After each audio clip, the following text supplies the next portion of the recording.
Et si c'est une nouvelle fois par la consommation des ménages que l'économie française allait renouer avec la croissance? À l'œuvre, le surcroît de pouvoir d'achat donné par la baisse du prix du pétrole.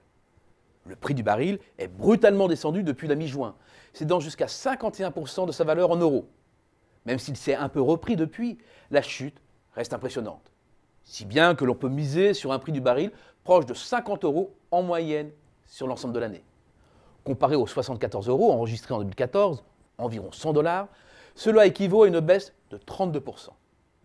Bilan, les prix à la pompe vont diminuer, mais de manière moins impressionnante compte tenu du poids des taxes qui s'étale de 25% pour le fioul domestique à plus de 56% pour le samplon 95. Le litre de super, qui s'est établi en moyenne à 1,48 € l'année dernière, passerait à 1,29 € sur l'ensemble de 2015, une baisse de 13%.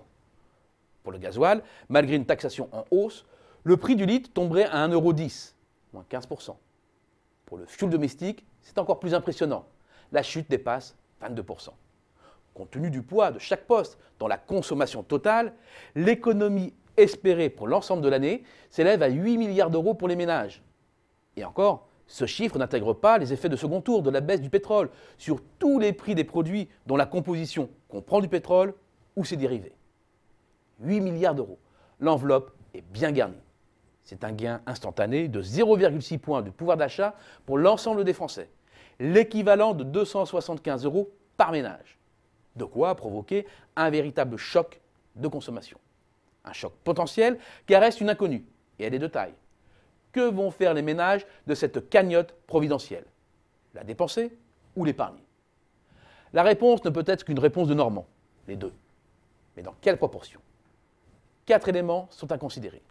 Le premier, ce sont les taux d'intérêt. Ils sont bas. Tellement bas qu'il y a quasiment une désincitation à épargner. C'est bon pour la consommation. Deuxième élément, l'orientation prise par la construction neuve, notamment des permis de construire. Leur physionomie ne donne pas l'impression que les Français vont se ruer dans la pierre. Elles sont tombées à un niveau plancher qui laisse supposer que l'épargne logement ne mordra pas sur la consommation. On pourrait arguer néanmoins que les ménages risquent de se réfugier dans des comportements d'épargne de précaution, le marché du travail restant anxiogène.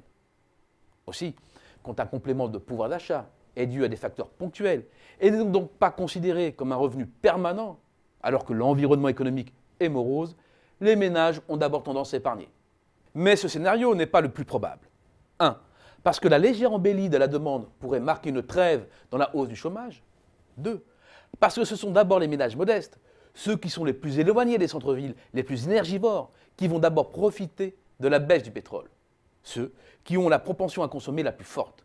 De quoi faire décoller la consommation, dont la hausse atteindrait 1,3% cette année contre 1% initialement prévu dans notre premier scénario, sa meilleure performance depuis 2010.